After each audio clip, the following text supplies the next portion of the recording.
Quelques jours avant l'ouverture du G20 Finance d'Istanbul, la directrice générale du FMI avait appelé les principales puissances économiques du globe à passer à l'action pour éviter un tassement de la croissance mondiale. Et c'est vrai que l'arrière-plan économique du G20 d'Istanbul qui a débuté lundi n'est pas réjouissant. Cette morosité a été soulignée par Ángel Gurría, le secrétaire général de l'OCDE, l'organisation de coopération et de développement économique. Le rythme des réformes a ralenti dans une majorité de pays développés au cours des 2 dernières années. Et ce n'est pas très encourageant.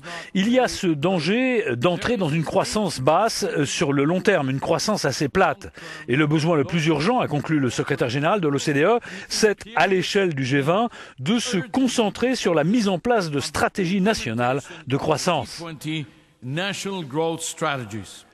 En janvier, le Fonds monétaire international a revu à la baisse la croissance mondiale à 3,5% en 2015, à 2,4% pour les pays avancés et à 4,3% pour les économies émergentes. La régulation financière, la lutte contre la fraude et l'optimisation fiscale des multinationales seront également au menu des ministres des Finances du G20. La France mettra en avant la demande de renforcement de la lutte contre le financement du terrorisme.